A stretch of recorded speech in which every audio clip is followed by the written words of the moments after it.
الحمدللہ الحمدللہ رب العالمین، الصلاۃ والسلام علی رسولہ الامین وآلہ واصحابہ اجمعین والعاقبۃ للمتقین۔ محترم خواتین و حضرات، السلام علیکم ورحمۃ اللہ وبرکاتہ۔ اعوذ باللہ من الشیطان الرجیم، بسم اللہ الرحمن الرحیم۔ سيقول السفهاء ما ولاهم قبلتهم التي كانوا عليها قل لله المشرق والمغرب يهدي من يشاء إلى صراط مستقيم۔ صدق اللہ مولانا العظیم۔ سیرت نبی صلی اللہ علیہ وسلم کے ضمن میں ہم مدینہ منورہ میں دوسری ہجری سے گزر رہے ہیں۔ جنگ بدر ہو چکی ہے، اللہ تعالیٰ نے اسلام کو فتح و نصرت سے دوچار کیا۔ اب مدینہ میں ایک اسلامک اسٹیٹ وجود میں آ رہی ہے۔ اب اللہ تعالیٰ چاہتا ہے کہ انسان کے لیے وہ رہتی دنیا تک، یعنی قیامت تک، جو اصول، ضوابط، قانون وہ نازل فرمائے گا اپنے آخری نبی حضرت محمد مصطفیٰ صلی اللہ علیہ وسلم پر، دنیا کے لوگ اس پر چلیں اور اس دنیا کو بہترین امن کا، سکون کا گہوارہ بنا دیں۔ ایسا کرنے پر وہ انعام میں انہیں اس دنیا کے خاتمے کے بعد جب روز حساب کتاب آئے گا انہیں جنت سے سرفراز کرے گا۔ لیکن چونکہ حضرت آدم علیہ السلام سے لے کر ختم النبیین صلی اللہ علیہ وسلم تک ایک بڑا وقفہ گزر چکا ہے، اور تین چیزوں نے انسان کو راہ راست سے، صراط مستقیم سے ہٹا دیا۔ ایک، شیطان، جو انسان کی رگوں میں خون کی طرح دوڑتا ہے اور اس کا کام صرف وسوسے ڈال کر برائیوں کی طرف راغب کرنا ہے۔ دوسرا، یہ دنیا کی رنگینیاں ہیں جو اپنے آپ اپنی جانب لوگوں کو ڈائیورٹ کرتی، کھینچتی ہیں، اٹریکٹ کرتی ہیں۔ اور پھر تیسری، انسانی اپنی خواہشات ہیں، ان کے پاس یہ سب ہے، میرے پاس کیوں نہیں؟ میں نے کیا غلطی کی؟ میرا کیا قصور؟ تو انسان کو شیطان نے مختلف مرحلوں پر اللہ تعالیٰ کی تعلیمات سے دور کر دیا، بلکہ عقائد سے دور کر دیا۔ ہم جس صدی میں گزر رہے ہیں، اس سے گزشتہ صدی کے شروعات کو لے لیجئے، پتہ چلے گا کہ آپ کو کمیونزم نے خدا کے وجود کا انکار کرا دیا، ورنہ اس سے پہلے کبھی دنیا خدا کی منکر نہیں تھی۔ اب 100 کروڑ سے زیادہ لوگ اللہ کا انکار کرتے، خدا نہیں ہے۔ اپنے جیسے انسانوں کو دنیا میں آئے، ان کی قوم کے لیے بڑی خدمت کی، ان کو خدا بنا لیا انہوں نے۔ اب 70-80 سال پہلے کی بات ہے، زیادہ پرانی نہیں ہے۔ اور اس کے پھیلنے کی بنیادی بڑی وجہ یہ ہے کہ گزشتہ 1400 سال سے مسلمانوں نے آدھی سے زیادہ دنیا پر حکمرانی کی، لیکن گزشتہ 500 سال سے انہوں نے اسلام کی تبلیغ کے فریضے سے منہ موڑ لیا۔ بس پیدا ہو گئے، مسلمان ہیں، اللہ اللہ خیر صلی اللہ، بس رسول اللہ صلی اللہ علیہ وسلم کی امتی ہیں، وہ جنت میں ہم کو لے جائیں گے، خاتم النبیین ہیں، شافی المذنبین ہیں، گناہ گاروں کی شفاعت کریں گے، اور اپنے گنہگار امتیوں کو دوزخ میں جانے نہیں دیں گے۔ لہٰذا اب ہم کو ضرورت نہیں ہے۔ اب اگر جو دین کا بچا کچا کام رہ گیا ہے، دین کا پوری دنیا پہ غلبہ ہے، حضرت امام مہدی آئیں گے آخر میں، اور اسی وقت شاید حضرت عیسیٰ علیہ السلام آئیں گے، وہ لوگ مل کر یہ کام کر لیں گے۔ ہم کو تو دنیا چاہیے، کمانا ہے، کھانا ہے۔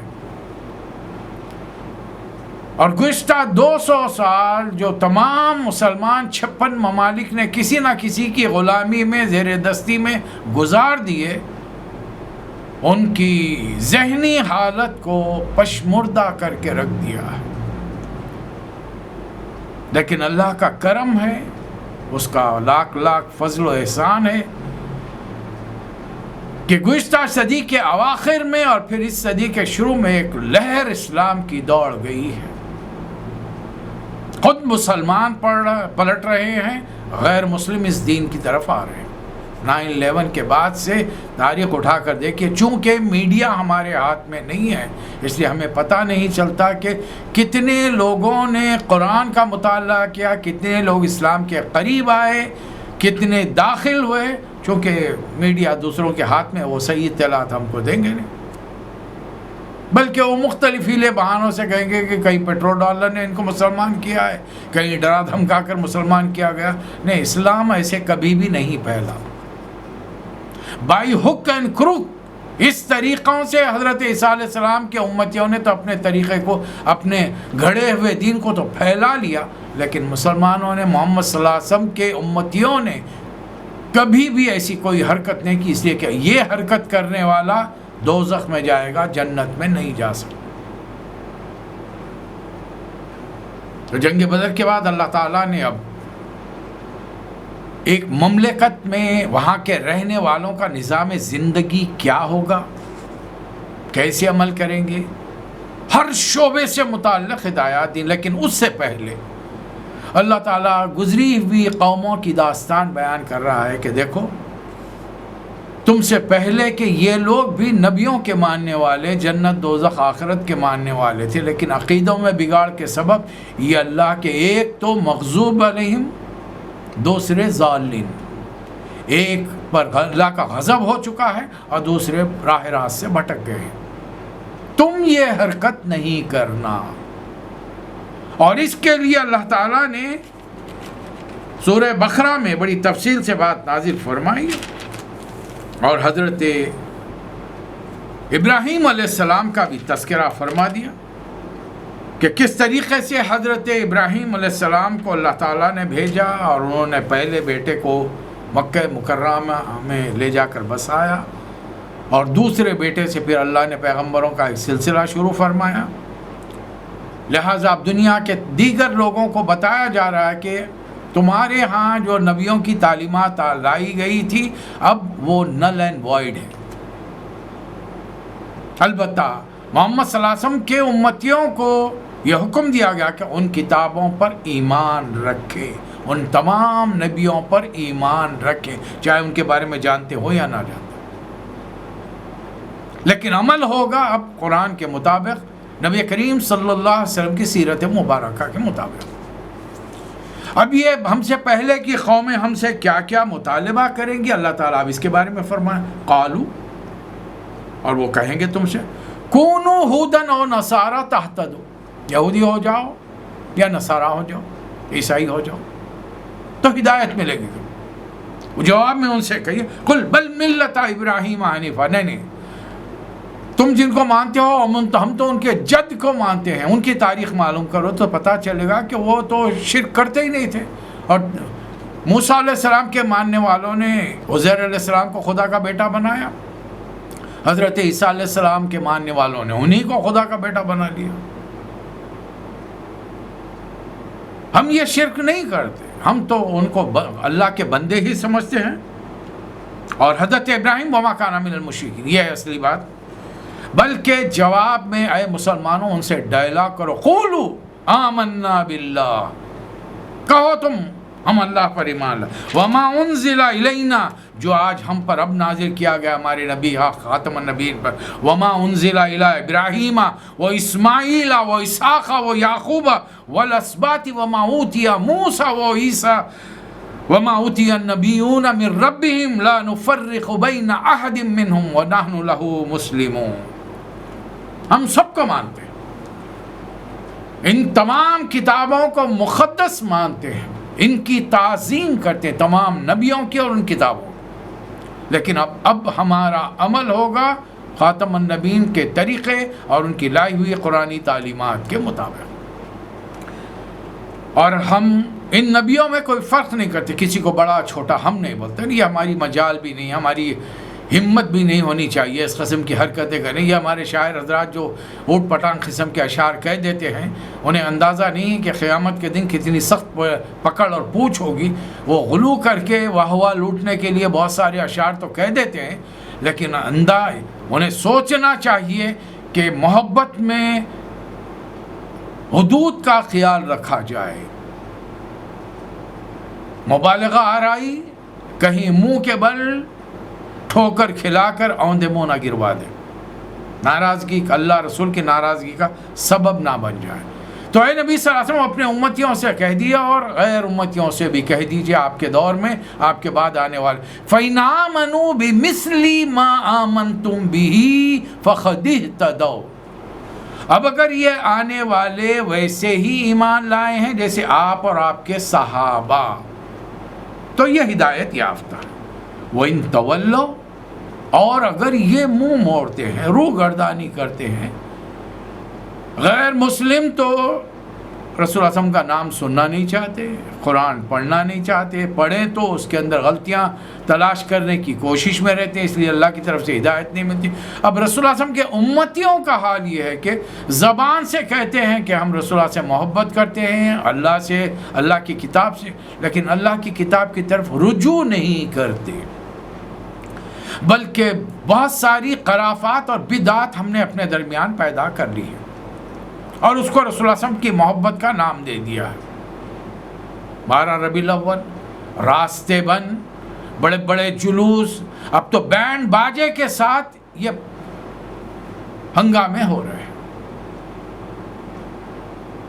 دوسری قوموں کے نقش قدم پر چل کر ہم دنیا کو کیا بتانا چاہتے ہیں کہ رسول اللہ صلی اللہ علیہ وسلم کے امتی راستے روک کر عام لوگوں کو تکلیف پہنچاتے ہیں اور بینڈ بجا کر،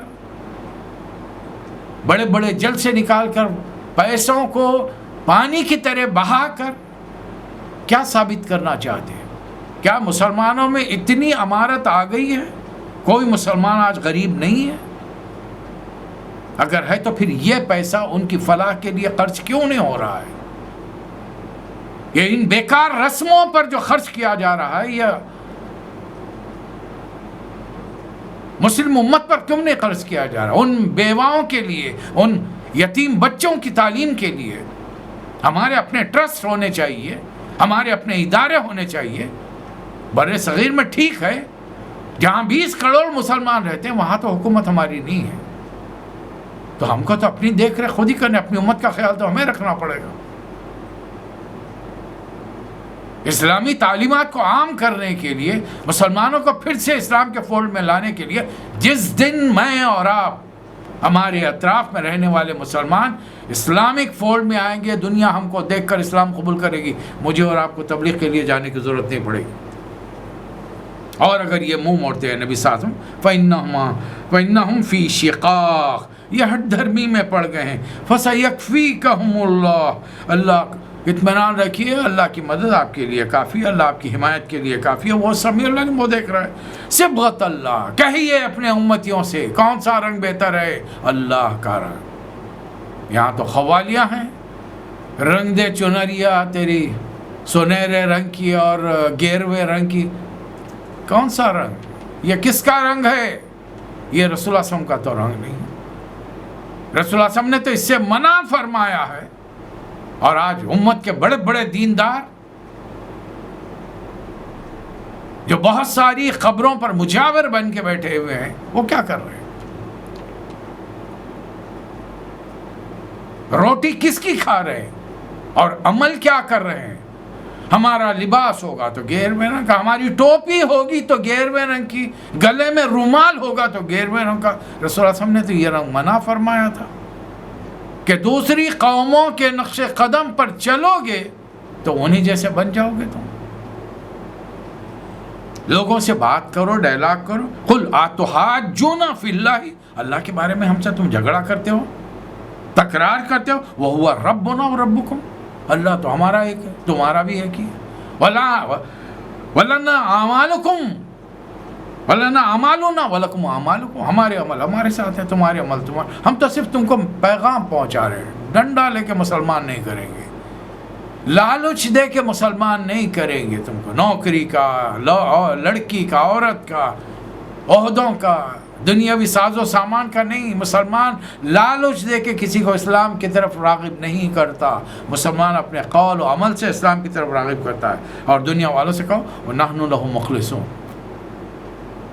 ہم خالص ہیں، ہم توحید میں خالص ہیں، رسول کی محبت میں خالص ہیں، آخرت کے حساب دہی کے لیے ہم خالص ہیں، ہم اس کے پیش نظر اپنی زندگی کو بسر کرتے ہیں۔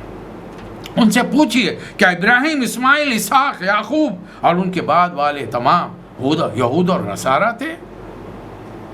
تم وہ بات کیوں کہہ رہے ہو جس کا تمہیں علم نہیں ہے، جو صرف اللہ جانتا ہے؟ الٹی سیدھی بات ہے تم گھڑ کے پیش کر رہے ہو۔ پھر اللہ فرما رہا ہے اس سے بڑھ کر ظالم کون ہوگا جس کے پاس ایک شہادت ہو؟ تم جانتے ہو حقیقت لیکن اس کو چھپا رہے ہو اپنی قوم سے۔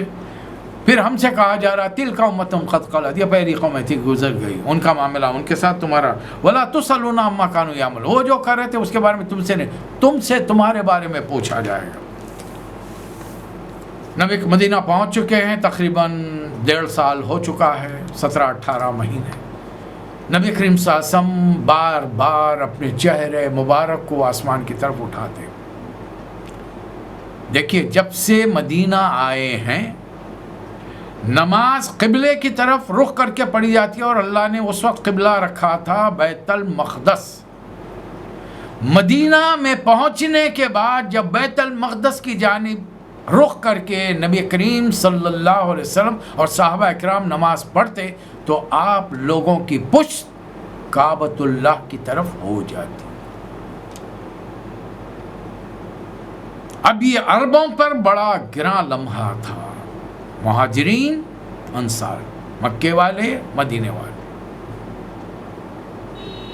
اس لیے کیوں جب سے انہوں نے ہوش سنبھالا تھا مکے والوں نے تو دن میں تو ایک آدھ چکر مار کر کعبۃ اللہ کی زیارت کر لیتے تھے، مدینے والے سال میں اپنے تجارت کے لیے، عمرہ کے لیے، حج کے لیے برابر آتے تھے۔ اب وہ اس کی تقدیس بازو رکھ دی گئی، حکم ہو گیا کہ نہیں، کہا بیت المقدس کی طرف رخ کر کے نماز پڑھو، کعبے کی طرف پیٹ ہو رہی۔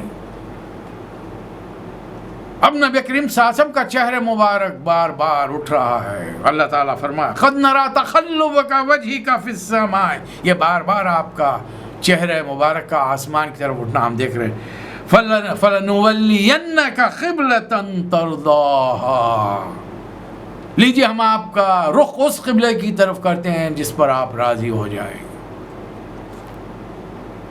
ظہر یا عصر کی نماز کا وقت تھا، نبی کریم صلی اللہ علیہ وسلم ایک علاقے میں تھے، اس قبیلے کے لوگوں کے ساتھ نماز پڑھ رہے تھے کہ دوران نماز جبرائیل اللہ کا حکم لے کر پہنچے کہ اب مسلمانوں کے قبلے کا رخ بدل دیا گیا ہے، اب اپنا رخ کعبۃ اللہ کی جانب کر لیجئے دوران نماز۔ اب ذرا تصور کیجئے ایک جماعت کھڑی ہوئی ہے، نبی کریم صلی اللہ علیہ وسلم جماعت کے سامنے کھڑے ہیں، بیت المقدس کی طرف رخ ہے۔ اچانک آرڈر آ گیا کہ اباؤٹ ٹرن، پلٹ جائیے، اب رخ ایک دم بدل کر کعبۃ اللہ کی طرف ہو گیا ہے۔ اگر شمال کی طرف منہ کر کے نماز پڑھ رہے تھے، اب جنوب کی طرف۔ صحابہ اکرام کو کچھ کرنا نہیں پڑا، ہر صحابی اپنی جگہ سے پلٹ گئے، یو ٹرن لے لیا انہیں، پلٹ گئے۔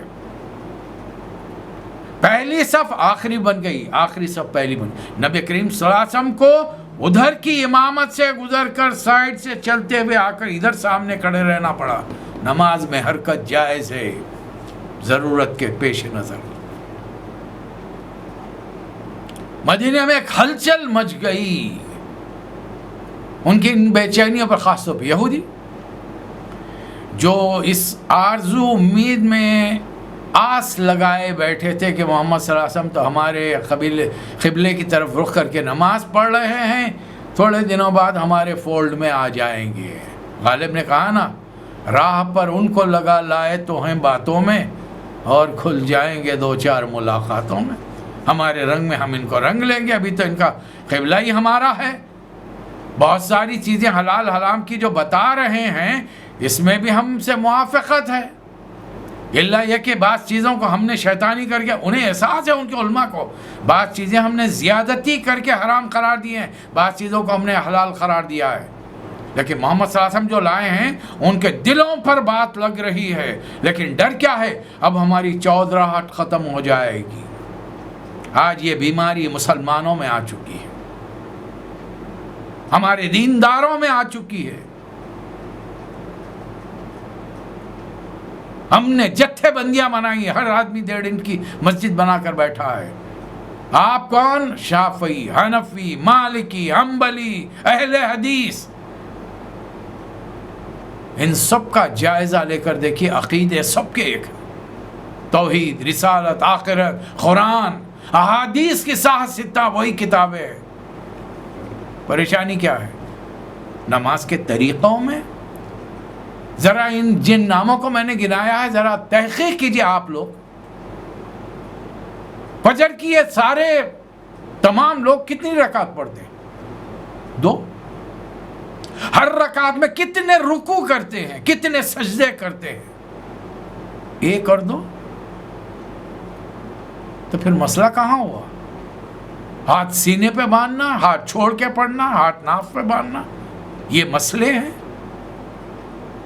یہ دیندار لوگ ہمارے مسئلوں کو حل کرنا نہیں چاہتے، امت کو بانٹ کے رکھنا چاہتے ہیں۔ اس کے باوجود دعویٰ یہ ہے کہ ہم اسلام کی دعوت دیں۔ اسلام میں تو اللہ نے آپ سے فرمایا وَلَا تَفَرَّقُوا، تفرقہ مت ڈالو۔ اور تفرقہ کیا ہے؟ میں جنتی ہوں، میرے ماننے والے جنتی ہیں، بقایا سارے جہنمی۔ یہ ہے تفرقہ۔ کس نے سرٹیفکیٹ کس کو دیا ہے؟ کہاں سے ملا آپ کو سرٹیفکیٹ؟ رسول اللہ علیہ وسلم کے بعد میں تو نبوت کا دروازہ بند ہو گیا، وحی کا سلسلہ ختم ہو گیا، آپ کو کہاں سے سرٹیفکیٹ مل گیا؟ حنفی جنتی ہے، شافعی، حنبلی، مالکی، اہل حدیث، سب کو دعویٰ ہے ہر کوئی جنتی ہے۔ کس بنیاد پر؟ اور دوسرے کو کافروں کا فتویٰ دے رہے ہیں۔ کیا وہ کوئی حنفی، شافعی، مالکی، حنبلی، اہل حدیث یہ سب الگ قرآن پڑھتے ہیں؟ ان 5 کے علماء نے جو قرآن کی تفسیریں کی ہیں ان کو سامنے رکھ کے پڑھیے۔ میں پڑھ چکا ہوں، اس لیے میں کہہ رہا ہوں آپ سے۔ میرے لہجے کی تلخی پر مت جائیے، تلخی تو غصہ اس لیے ہے اپنے آپ پر ہے۔ اللہ نے 200 سال کی حکومت دی، 800 سال کی ہندوستان پر حکومت دی، ہم نے دین کے لیے ہمارے آبا و اجداد نے کچھ نہیں کیا۔ اگر کر لیتے تو آج آبادی کا ریشیو ہی مختلف ہوتا، تناسب ہی مختلف ہوتا تھا۔ بہرحال اللہ فرما رہا ہے۔ اب یہ یہودیوں نے بڑا ہنگامہ کر دیا، کیا بات ہے سب اچانک، بلکہ کیا کیا دور دور کی کوڑیاں نے۔ اچھا بھائی، اس سے پہلے ابھی جنگ بدر ہوئی ہے، 14 صحابہ تمہارے شہید ہو گئے، کئی کا بہت سارے طبعی طور پہ انتقال ہو گیا ہوگا۔ ان لوگوں کی نمازیں، یہ تو قبلہ بیت المقدس کی طرف رخ کر کے نماز پڑھتے ہیں، ان کی نمازوں کا کیا ہوا؟ اور ہمارے لوگ تو اتنے بھولے بن جاتے ہیں، ہر بات کا جواب دینا ضرور، ہر آدمی علامہ بن جاتا ہے، ہر آدمی ہر چیز کا جواب دینا چاہتا ہے، چاہے مطالعہ ہو نہ ہو، قرآن پڑھا ہو نہ پڑھا ہو، حدیث پڑھی ہو یا نہ پڑھی ہو، دینی لوگوں کی محفل میں بیٹھے ہو نہ بیٹھے ہو، سنے ہو سمجھے ہو نہ سمجھو، بس جواب دینا۔ کیوں؟ میں مسلمان ہوں۔ تو مسلمان ہے تو علم بھی ہے، قرآن و حدیث کا علم بھی ہے، ورنہ منہ کیسے کھول سکتے ہیں آپ؟ صرف جواب بہترین آسان ہے۔ اللہ کا حکم تھا ادھر نماز پڑھنے کا، رخ کر کے پڑھ لیے، اللہ اجر ان کو دے گا۔ اب اللہ کا حکم ہے ادھر نماز، رخ کر کے نماز پڑھو، اب ادھر پڑھیں گے، اللہ ادھر کا بھی اجر دے گا۔ جس وقت تک جو حکم چلتا رہا وہ چلتا رہے گا۔ اللہ ہے فعال لما یرید، جو چاہتا ہے کرتا ہے، اس سے سوال نہیں کیا جا سکتا، وہ ہر کسی سے سوال کرے گا، نبیوں سے لے کر عام آدمی تک سب سے سوال کرا۔ فَلَنَسْأَلَنَّ الَّذِينَ أُرْسِلَ عَلَيْهِمْ وَلَنَسْأَلَنَّ الْمُرْسَلِينَ، نبیوں کو جن لوگوں کی طرف بھیجا ان سے بھی پوچھا جائے گا اور نبیوں سے بھی پوچھا جائے گا۔ نبی صلی اللہ علیہ وسلم یہ بیوقوف آپ سے سوال کریں گے، کیا ہو گیا ان کا؟ پہلے جس قبلے کی طرف رخ کر کے نماز پڑھتے ہیں، یقینا کہ اسے پھر گئے، پھر ان کے نمازوں کا کیا ہوگا؟ پرانا قل للہ المشرق والمغرب، اللہ کے نہ مشرق میں بیٹھا ہے نہ مغرب میں بیٹھا ہے، اللہ تو آسمانوں کے اوپر ہے، عرش پر ہے وہ۔ پھر ایک بے تکا سوال، پھر تم لوگ کعبے کی طرف رخ کر کے کیوں کرتے؟ ارے نالائق ہو، سوال کرنے سے پہلے ذرا دنیا پہ نظر ڈال کر دیکھو کعبۃ اللہ کہاں ہے. اور اس وقت دنیا میں ہر علاقے میں every nook and corner of the world Muslims are living. اور جب یہ بیک وقت اذان ہوتی ہے ساری دنیا میں، ایک ایک سیکنڈ کے وقفے سے نمازیں پڑھی جاتی ہیں، تو ایسا معلوم ہوتا ہے کہ دور سے ایک دائرے کی شکل میں نماز پڑھتے ہوئے لوگ کعبے کے پاس جمع ہیں، اور کعبے کے پاس دائرے کی شکل میں. کعبے کے پاس جو مکہ پہنچ جاتا ہے، حرم کے حدود میں آتا ہے، وہاں کوئی سمت ہی نہیں ہے. No direction is there, no east, no west, no south, no east, no north. نہ شمال ہے، نہ جنوب ہے، نہ مشرق ہے، نہ مغرب ہے. دائرہ ہے، سرکل ہے، اور کعبۃ اللہ بیچ میں ہے. ذرا دماغ پر بھی زور دیا کرو اعتراض کرنے سے پہلے. لیکن اب آ رہا ہوں، ان کا کام ہے. اب یہ تقریباً کئی آیتوں تک اللہ تعالیٰ نے ایک ہی بات دہرائی، وَمِنْ حَيْثُ خَرَجْتَ فَوَلِّ وَجْهَكَ شَطْرَ الْمَسْجِدِ الْحَرَامِ. کہیں جاؤ، پلین کا سفر کرو، گھوڑے کا سفر کرو، اونٹ کا سفر کرو، جنگل میں جاؤ، پانی کی کشتیوں میں سفر کرو. اب تو ہمارے مسلم سائنسدانوں نے قبلے کا ڈائریکشن بھی بنا دیا. اب تو لیٹسٹ مشینری آ چکی ہے، لیٹسٹ اکوپمنٹس آ چکے ہیں. آسانی سے آپ کا ڈائریکشن کعبے کی طرف ہو جائے گا، اس طرف رخ کیجئے. اور جب سفر کے دوران ہو تو بہت ساری چیزیں معاف ہو جاتی ہیں. نماز کم کر دی، قصر کر دی جاتی ہے، جمع بین الصلاتین کر دی جاتی ہے، بلکہ جلد سے جلد ادا کر لو. پھر جب پہنچ جاؤ تو پھر اطمینان کے ساتھ ادا کرو. اب اس کے بعد اللہ تعالیٰ فرمائے یہ جب تم رخ کرو گے تو لوگ اعتراض کریں گے. فلا تخشوہم، ڈونٹ کیئر اباؤٹ ادرس، واخشونی، مجھ سے ڈرو اس لیے کہ وَلِيُتِمَّ نِعْمَتِي عَلَيْكُمْ وَلَعَلَّكُمْ تَهْتَدُونَ. میں نے نعمت تم پر پوری کر دی. جیسے ہی قبلے کا ڈائریکشن بدلا، اب امت مسلمہ کی قیادت پر سے بنو اسرائیل کو ہٹا کر اللہ تعالیٰ نے بنو اسماعیل میں حضرت محمد مصطفیٰ صلی اللہ علیہ وسلم خاتم النبیین امام الانبیاء کی امت کو سرفراز کر دیا کہ اب تم ہو دنیا کو لیڈ کرنے والی قوم. میں نہیں کہہ رہا ہوں، میں نہیں کہہ رہا ہوں، یہ قرآن کے الفاظ ہیں. آیت نمبر 43 وَكَذَلِكَ جَعَلْنَاكُمْ أُمَّةً وَسَطًا لِتَكُونُوا شُهَدَاءَ عَلَى النَّاسِ وَيَكُونَ الرَّسُولُ عَلَيْكُمْ شَهِيدًا. اور اس طرح ہم نے تمہیں ایک امت وسط بنایا ہے، چن کے نکالا ہے. اخرجت للناس، دنیا کے لوگوں میں سے چن کے نکالا ہے تاکہ تم ہر اپنے دور میں اپنے زمانے کے غیر مسلموں پر گواہ بنو، اور رسول تم سب مسلمانوں پر گواہی دیں. اور یہ قبلے کا بدلنا اتنا آسان نہیں تھا، اللہ جانتا ہے. اللہ تو یہ دیکھنا چاہتا الا لنعلم من یتبع الرسول ممن ينقلب على عقبیہ. رسول کی پیروی کون کرتے ہیں؟ ظاہر اللہ کو تو کسی دیکھا نہیں، جبریل کو آتے ہوئے کسی نے دیکھا نہیں. حکم تو یہ ہے کہ آؤ میرے نبی جس طرف رخ کر کے نماز پڑھو. نبی کی اطاعت کرتے ہو نہیں کرتے ہو. جو صحابہ اکرام تھے مخلص، وہ تو پلٹ گئے، فوری پلٹ گئے، انہوں نے اپنا رخ بدل لیا. اللہ رسول اللہ کی اطاعت چاہتا ہے. رسول کی اطاعت میں اللہ کی اطاعت ہے.